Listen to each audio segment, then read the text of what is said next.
ସମସ୍ତଙ୍କୁ ADS knowledge ପଏଣ୍ଟରେ ସ୍ୱାଗତ ସହ ମୁଁ ଆପଣଙ୍କର ପ୍ରିୟ ଡିକେ ସାର୍। ଦେଖନ୍ତୁ ପିଲାମାନେ, ଆଜି 20/4/2026 ସିବିଟି ମୋଡ଼ରେ ହୋଇଥିବା ଫରେଷ୍ଟର, ଫରେଷ୍ଟ ଗାର୍ଡ଼ ଏକ୍ଜାମର ଅଲ୍ ସିଫ୍ଟର କ୍ୱେଶ୍ଚନକୁ ଆନାଲିସିସ୍ କରିବା ପୂର୍ବରୁ ଯେଉଁମାନେ ନୂଆ କରିକି ଆସିଛନ୍ତି ସେମାନେ ଚ୍ୟାନେଲଟିକୁ ସବସ୍କ୍ରାଇବ୍ କରିବା ସହିତ ବେଲ୍ ଆଇକନ୍ର ଅଲ୍ ନୋଟିଫିକେସନ୍ ଅନ୍ କରିଦେବେ। କାହିଁକି ନା ମୁଁ ପ୍ରତ୍ୟେକ ଦିନ ଏଇ ଟାଇପ୍ର ସିଫ୍ଟ ୱାଇଜ୍ କ୍ୱେଶ୍ଚନକୁ ଆନାଲିସିସ୍ କରିଥାଏ, ଯାହାଫଳରେ ସିଧାସଳଖ ଆପଣମାନଙ୍କର ମୋବାଇଲକୁ ନୋଟିଫିକେସନ୍ଟିଏ ଚାଲିଯିବ। ଭିଡ଼ିଓକୁ ଶୀଘ୍ର ଦେଖିବେ ପିଲାମାନେ, ବୁଝିଗଲା? କିଛି ଅସୁବିଧା ହେବ ନାହିଁ, ଡରିବାର କିଛି ନାହିଁ। ଚାଲନ୍ତୁ ବିଳମ୍ବ ନ କରି ଆରମ୍ଭ କରିବା। ଓକେ, ଆସନ୍ତୁ ପିଲାମାନେ, ଆପଣମାନଙ୍କ ପାଇଁ ନମ୍ବର 1 କ୍ୱେଶ୍ଚନ କ'ଣ କହୁଛି ନା what is India's rank in the sustainable development goal. ବହୁତ ଇମ୍ପୋର୍ଟାଣ୍ଟ ପିଲାମାନେ, ସଷ୍ଟେନେବୁଲ୍ ଡେଭଲପମେଣ୍ଟ ଗୋଲ୍ସ ଇଣ୍ଡେକ୍ସ 2025 ମାନେ 2025 ମସିହାରେ ଆପଣମାନଙ୍କର ଇଣ୍ଡେକ୍ସର କ୍ୱେଶ୍ଚନ ଆସିଥିଲା ପିଲାମାନେ। ତେଣୁକରି ଆଗାମୀ ସିଫ୍ଟରେ ଏବଂ ଆଗାମୀ ପରୀକ୍ଷାରେ ଆପଣମାନଙ୍କର ଇଣ୍ଡେକ୍ସ ରିଲେଟେଡ୍ର ପ୍ରଶ୍ନକୁ ନିଶ୍ଚୟ ପଢ଼ିକିରି ଯିବେ ହେଲା। ତେଣୁକରି କ'ଣ କହିଛି ପ୍ରଶ୍ନ ନା ସଷ୍ଟେନେବୁଲ୍ ଡେଭଲପମେଣ୍ଟ ଗୋଲ୍ SDG। ଦେଖନ୍ତୁ, এই ସଷ୍ଟେନେବୁଲ୍ ଡେଭଲପମେଣ୍ଟ ଗୋଲ୍କୁ ୟୁନାଇଟେଡ୍ ନେସନ୍ସ ମାନେ ହେଉଛି UN ତା ଦ୍ୱାରା ଏଷ୍ଟାବ୍ଲିଶ୍ କରାଯାଇଥିଲା 2015 ମସିହାରେ, ବୁଝିହେଲା। ଆଉ ଏଇ ସଷ୍ଟେନେବୁଲ୍ ଡେଭଲପମେଣ୍ଟ ଗୋଲ୍ର 17ଟି ଗୋଲ୍ ରହିଛି, ଏହାକୁ ମଧ୍ୟ ମନେ ରଖିବେ ହେଲା। କେଉଁ ନମ୍ବରରେ କ'ଣ ରହିଛି ତାକୁ ମଧ୍ୟ ମନେ ରଖିବେ, ସେଗୁଡ଼ା ମଧ୍ୟ ଏକ୍ଜାମରେ ଆସିଥାଏ। ଆଉ UN ଦ୍ୱାରା ୟାକୁ କେବେ ଡିଜଲ୍ଭ କରାଯିବ ତାକୁ ମଧ୍ୟ ମନେ ରଖିବେ, 2030 ମସିହାରେ ତାକୁ ଡିଜଲ୍ଭ କରାଯିବ ହେଲା। ବୁଝିପାରିଲେ ନା ପିଲାମାନେ?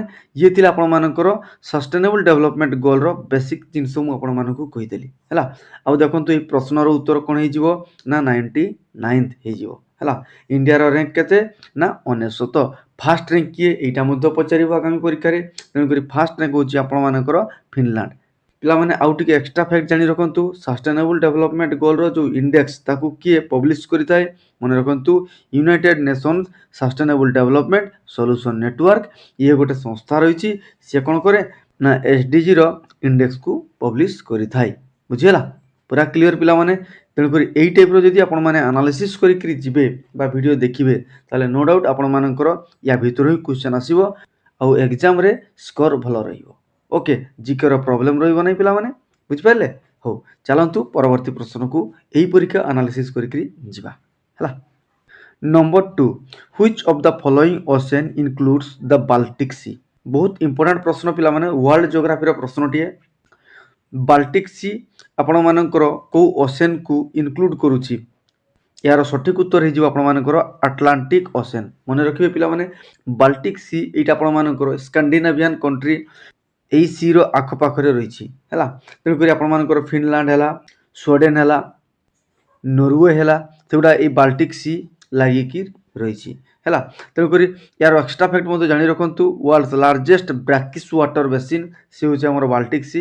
ତେଣୁକରି ଏଇ ସି ବିଷୟରେ ଆପଣମାନେ ପଢ଼ିକିରି ଯାଆନ୍ତୁ, ଯେମିତିକି ଆମର ଆରବିଆନ୍ ସି ତାକୁ ମଧ୍ୟ ପଢ଼ିକିରି ଯିବେ ହେଲା। ବେ ଅଫ୍ ବେଙ୍ଗଲ ତାକୁ ମଧ୍ୟ ଜାଣିକି ଯିବେ। Yellow Sea, White Sea, Red Sea, Black Sea ଏ ବିଷୟରେ ମଧ୍ୟ ଆପଣମାନଙ୍କୁ ଜାଣିକିରି ଏକ୍ଜାମ୍ ହଲ୍କୁ ଯିବାକୁ ପଡ଼ିବ। ବୁଝିପାରୁଛନ୍ତି ନା ପିଲାମାନେ? ହଉ, ଚାଲନ୍ତୁ ପରବର୍ତ୍ତୀ ପ୍ରଶ୍ନକୁ ଦେଖିବା। Number 3, who smashes the fastest century in men's T20 world cup history. ତା ମାନେ ହେଉଛି ଆମର T20 ୱାର୍ଲଡ କପ୍ ପୁରୁଷମାନଙ୍କର ଇତିହାସରେ ସବୁଠାରୁ ଫାଷ୍ଟେଷ୍ଟ ସେଞ୍ଚୁରୀ ମାରିଥିବା ବ୍ୟାଟ୍ସମ୍ୟାନ୍ଟିଏ କିଏ ବୋଲି ଆପଣମାନଙ୍କୁ ପଚାରିଥିଲା। ତେଣୁକରି ଏହାର ସଠିକ୍ ଉତ୍ତର ହେଇଯିବ ଫିନ୍ ଆଲେନ୍। ବୁଝିପାରିଲେ ନା ପିଲାମାନେ? ଇଏ ଥିଲା ଏଇ ସିଫ୍ଟର ଆନ୍ସର। ଆଗାମୀ ପରୀକ୍ଷାରେ କିମ୍ବା ଆଗାମୀ ସିଫ୍ଟରେ ଆପଣମାନଙ୍କର କ'ଣ ପଚାରିବ? ଫିନ୍ ଆଲେନ୍ କେଉଁ କଣ୍ଟ୍ରିର ବୋଲି ପଚାରିବ, ତାହେଲେ ସେ ହେଉଛନ୍ତି ନ୍ୟୁଜିଲାଣ୍ଡ କଣ୍ଟ୍ରିର ଜଣେ ବ୍ୟାଟ୍ସମ୍ୟାନ୍, ବୁଝିହେଲା। ଆଉ କ'ଣ ପଚାରିପାରେ? ସେ ଯେଉଁ ଫାଷ୍ଟେଷ୍ଟ ସେଞ୍ଚୁରୀ ମାରିଥିଲେ ସେ କାହା ଏଗେନଷ୍ଟରେ ମାରିଥିଲେ? ମନେ ରଖନ୍ତୁ, 2026ରେ ଯେଉଁ T20 ୱାର୍ଲଡ କପ୍ ହେଇଥିଲା ସେହି ସମୟରେ ପାକିସ୍ତାନ କଣ୍ଟ୍ରିର ଏଗେନଷ୍ଟରେ ସିଏ ପିଟିଥିଲେ ହେଲା। ଆଉ ପଚାରିପାରିବ କେତେ ବଲ୍ରେ କେତେ ରନ୍ କରିଥିଲେ? ନା 33 ବଲ୍ରେ ସେ 100 ରନ୍ କରିଥିଲେ, ବୁଝିହେଲା। ତେଣୁକରି ବହୁତ ଇମ୍ପୋର୍ଟାଣ୍ଟ ଆପଣମାନଙ୍କର କରେଣ୍ଟ ଆଫେୟାର୍ସ ରିଲେଟେଡ୍ର ପ୍ରଶ୍ନଟିଏ ପିଲାମାନେ, ତେଣୁକରି ତାଙ୍କୁ ନିଶ୍ଚୟ ପଢ଼ିକିରି ଯାଆନ୍ତୁ। ଏଇ ଆନାଲିସିସ୍ ଆପଣମାନଙ୍କର ଓଡ଼ିଶା ପୋଲିସ, RI ତଥା ଅନ୍ୟାନ୍ୟ এই ବର୍ଷର ଯେଉଁ ଏକ୍ଜାମ୍ ହେବ ସେଗୁଡ଼ାରେ ମଧ୍ୟ କାମରେ ଆସିବ। ତେଣୁକରି ନୋଟ୍ ନିଶ୍ଚୟ କରିବେ। ଓକେ, ନେକ୍ସଟ ଦେଖିବା number 4, which folk music of Rajasthan is sung to praise water and rain. ପିଲାମାନେ ଦେଖନ୍ତୁ, ଆମର ରାଜସ୍ଥାନର ଦୁଇଟି ପାର୍ଟ ରହିଛି, ଗୋଟେ ହେଉଛି ଆପଣମାନଙ୍କର ईस्टर्न पार्ट आउ गोटे अच्छे आपंकर वेस्टर्न पार्ट। ईस्टर्न पार्ट आपंकर रेनफॉल ठीक ठाक सब होता है, वेस्टर्न पार्ट आपंकर रेनफॉल कम होता है, आम अरिड जोन बा डेजर्ट जोन कही था। तेणुक से वेस्टर्न साइड कौन होता है ना ओमेन मैंने वर्षा को स्वागत करने वाटर को फाइंडिंग करने से कौन करते ना गोटे गीत गाई था आउ डाकी था। से म्यूजिक रो ना होची आपण मानकर पानिहारी। मन रहा पिला माने बहुत इंपोर्टेंट कॉन्सेप्ट। ओके सेमितिक आपण मानकर अन्य स्टेट्र म्यूजिक गुड़ा को निश्चय पढ़ी जीवे है। जमीक आपण मानकर कार्नेटिक म्यूजिक तार रिलेटेड क्वेश्चन आसीपे, तेणु ताकू देखी नेबे। ओके नेक्स्ट देखिबा number 5 Bihu is the folk dance form of which Indian state. आपण माने समस्त जानिछंती बिहू गोटे बहुत सुंदर नृत्यटीए, जो नृत्यटी आपण मानकर नॉर्थ ईस्ट माने उत्तर पूर्व भारतर एक प्रसिद्ध नृत्य, जो नृत्य कि आमर आसाम राज्य सहित संपृक्त। बुझीगला बिहू डांस आपण मानकर आसाम राज्यर एक प्रमुख नृत्य है। यार डिफरेंट डिफरेंट बिहू रही, तथापि मुझे आपण मानक जो एग्जाम आसे सीटा कही रखुची। देखंतु बोहाग बिहू फेस्टिवल गोटे फेस्टिवल होता है, जो फेस्टिवल रे आपण मानकर आसाम रो न्यू ईयर बोलिक कही थांती बा आसाम रो न्यू ईयर आकार रे ताकू पालन करा जाय।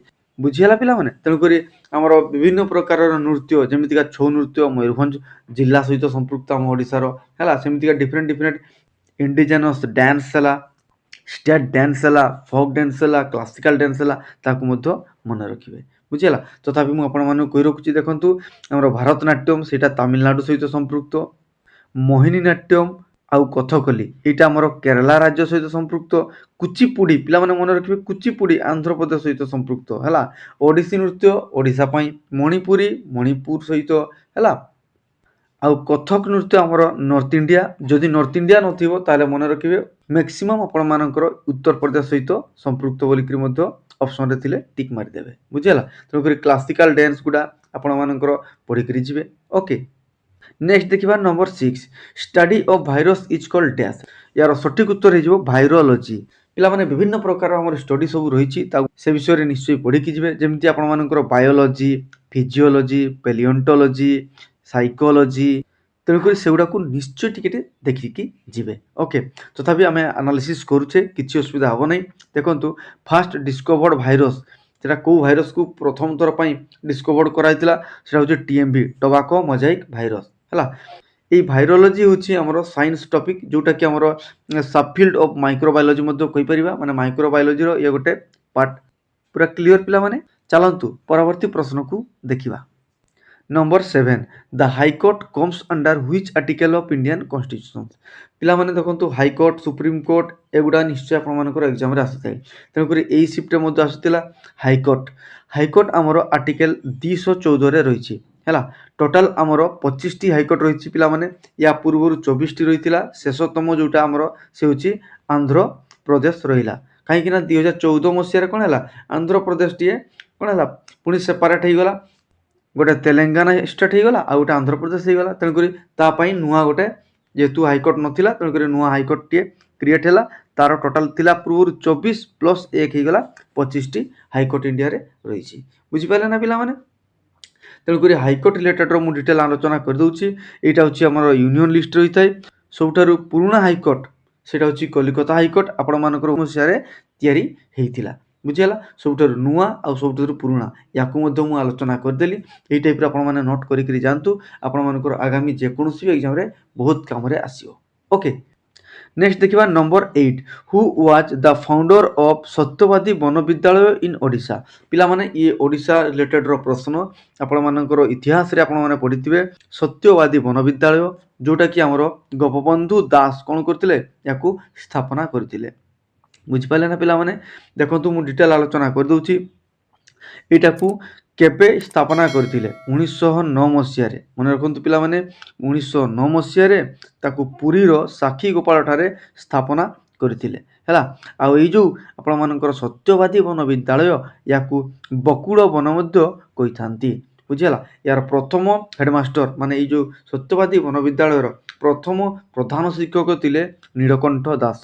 याकू मध्य मन रखियो पिला माने, या भितरु आगुरु बहुत थर प्रश्न पचारिछि, तेणुकर निश्चय पचारिबो। ओके नेक्स्ट देखिबा number 9 what was the place of Buddha's enlightenment माने जो गौतम बुद्ध थिले गौतम बुद्ध को जगह रे एनलाइटमेंट पाइथिले मन रखिबा पिला माने बहुत इंपोर्टेंट प्रश्न यार सठिक उत्तर हे जिवो बोध गया हैला से निर्वाण पाइथिले को जगह रे मन रखंतु अंडर पीपल ट्रीज माने गोटे पीपल गछ थिला सेई गछटी आपण मानकर निरंजना नदी कूଳରେ ରହିଥିଲା निरंजना नदी वर्तमान फागु रिवर मध्य कहिथांती सेई नदी कूଳରେ गोटे पीपल गछ थिला सेई पीपल गछ तळे से कोन करथिले ना एनलाइटमेंट पाइथिले बुझिला पिला माने आ पचारिबो केते दिन मेडिटेशन करिकरी से एनलाइटमेंट पाइथिले ना 49 डेज एटा मते मन रखिबे केते वर्ष बयस रे से एनलाइटमेंट पाइथिले माने एटा मते पचारे तेन करी यार सठिक उत्तर हेजिवो 35 इयर्स ता माने 35 वर्ष बयस रे से बोधगयार निरंजना नदी कूଳରେ गोटे पीपल गछ थिला से गछरे से 49 दिन धरिकरी ध्यान रे रहिथिले आउ एनलाइटमेंट पाइथिले किए ना गौतम बुद्ध बुझिला पिला माने पूरा डिटेल मु आपण मानन को आलोचना कर दउची तेनु करी किछि असुविधा होबो नै या रिलेटेड जदी प्रश्न आसे किछि भी भूल होबो नाही हैला नेक्स्ट देखिबा number 10 A thick layer of LG developed is called dash देखंतु गोटे मोटा लेयर जदी एलजी वाटर बॉडी रे रहिबो ताले ताको हमें कोन कहिथौ ना अल्गाल ब्लूम कहिथौ एटा मु पूर्वरु मध्य आपण मानन को आलोचना कर देली तेनु करी पूर्व शिफ्ट एनालिसिस गुडा को मध्य निश्चय देखंतु आउ नोट करंतु बुझिला एक्स्ट्रा फैक्ट रे जानिबा पिला माने कोन कहूची ना डीडीटी जदी वाटर बॉडी रे जदी डीडीटी रो अमाउंट बढ़ी गला ताले सेइथिरे हमर जतिकि भी एक्वाटिक एनिमल अछंती तांकर डिस्टर्बेंस क्रिएट हेबो तांकर हैबिटेट रो प्रॉब्लम रहिबो तेनु करी सेही परिस्थिति को हमर बायोमैग्निफिकेशन कहिथाउ बुझि पाले ना पिला माने ठीक सेमिति के हमर जदी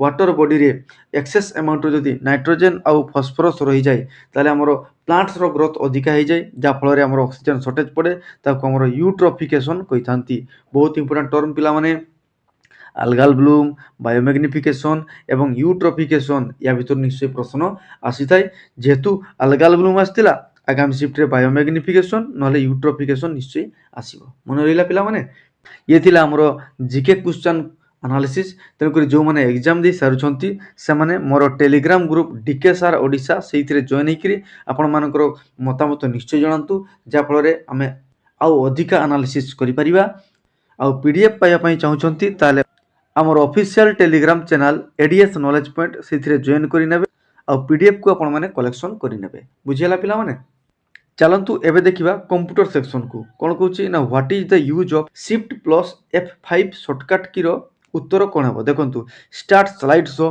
फ्रॉम द करेंट स्लाइड बुझ पले सेमति का जदी केवल आपण मानकर F5 जदी प्रेस करिवे ताले कोन हबो ए टाइप रो प्रश्न मध्य आसी थाए हैला तेणु करी कंप्यूटर शॉर्टकट की फुल फॉर्म एगुड़ा निश्चय पढ़ंतु तार वीडियो मध्य मु नहीं आसी तेणु जो जो टाइप रो प्रश्न आसुची से टाइप रो वीडियो मध्य मु डिस्क्रिप्शन बॉक्स रे पिन कर देथिबी नले पूर्व वीडियो रे मध्य मु पिन कर देथिली सेगुड़ा को जाई कि देखंतु आ नले एई चैनल रो प्लेलिस्ट को जाई कि से वीडियो को विजिट करंतु ओके एबे देखिबा नंबर 12 कोन कहूची चंद्रर प्रतिशब्द पडिथिला पिला माने चंद्रर कोन हे जिवो जेहेतु ऑप्शन पिला माने किछि कहि पारि नाहंती तेनु करी मु डिटेल आपण मानकु कहि दोची चंद्रर कोन हे जिवो ना इंदु हबो चंद्रमा हबो विधु हबो कलानिधि हबो सुधाकर हबो एउडा होची चंद्रर प्रतिशब्द तेनु करी या भितरु आपण मानकर जे कोनसी गोटे निश्चय रहिथिबो बुझ पाइले ना पिला माने तेनु करी शून्य स्थान पूर्ण कर प्रत्येक शिफ्ट आसुची ढेर सारा प्रश्न आसुची बहुत इजी रोची शून्य स्थान पूरण कर हैला तापर ओडिया रो अनुच्छेद मध्य आसुची 5 मार्क रो एक पदीकरण बहुत इजी प्रश्न आसुची पिला माने रूढ़ी गोटे आसतिला बाकु बता क्षीण आश्रय बाकु बता माने कोन पिला माने क्षीण आश्रय बुझियला तेणु कर ये थिला ओडिया सेक्शन एबे हमें देखिबा इंग्लिश सेक्शन को नंबर 14 को दिबा कोन कहूची ना एरर डिटेक्शन पडिथिला बुझियला प्रत्येक शिफ्ट रे हमर 2-3 टी एरर डिटेक्शन पडुची पीक्यूआरएस गोटे आसीथिला पिला माने प्रत्येक शिफ्ट रे हला एंटोनिम प्रत्येक शिफ्ट रे 2 टी लेखा आसुची आ सिनोनिम मध्य प्रत्येक शिफ्ट रे 2 टी लेखा आसुची को शिफ्ट रे गोटे आसुची किंतु मैक्सिमम 2 टी लेखा आसीथिला हला एक्टिव वॉइस पैसिव वॉइस प्रत्येक शिफ्ट रे गोटे गोटे लेखा आसीथिला पैसेज प्रत्येक शिफ्ट रे 5 टी प्रश्न को शिफ्ट रे किछि पिला कहउथिले सर 4टी प्रश्न आसीथिला बोली हैला तथापि आपण माने पैसेज को प्रैक्टिस करि कि जिवे आ प्रत्येक शिफ्ट आपण मानकर सिंगल वर्ड आसुची ताकू निश्चय देखिबे डायरेक्ट स्पीच इनडायरेक्ट स्पीच प्रत्येक शिफ्ट रे गोटा लेखा प्रश्न आसुची बुझियला पिला माने तण करी एई टॉपिक गुडा को निश्चय आपण माने कवर करि एग्जाम हॉल को जातु।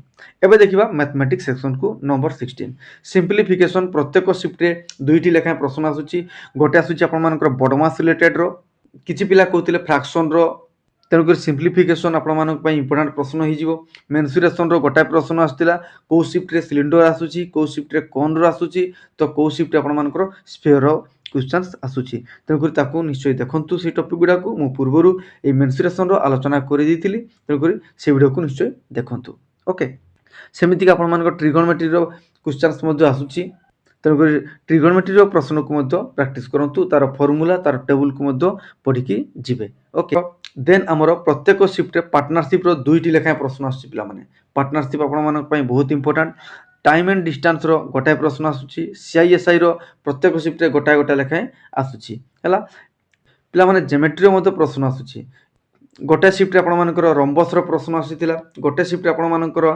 रेक्टेंगल रो प्रश्न आसीथिला देन आपण मानकर रेशियो रो गोटे प्रश्न एवरेज रो गोटे प्रश्न आसुची प्राय शिफ्ट रे बुझेला तण करी ए टॉपिक को मैथमेटिक्स रो निश्चय फार्मूला पढंतु प्रैक्टिस करंतु और एग्जाम हॉल को जांतु तेणु करी प्रत्येक दिन एई टाइप रो एनालिसिस देखंतु देखिया पई हेले चैनल टी को निश्चय भाबरे सब्सक्राइब करिवे ता सहित बेल आइकन रो ऑल नोटिफिकेशन ऑन कर देबे काहे कि ना मु जेमिति वीडियो छाड़ीबी सेमिति आपण मानकर मोबाइल को नोटिफिकेशन टे चली जीवो बुझियला किछि असुविधा हो नै पिला माने वीडियो को लाइक करिवे सांग मानको निकट को शेयर करिवे और टेलीग्राम रे निश्चय जॉइन करिवे मतामत दाकू जमा भूलिबेनी धन्यवाद।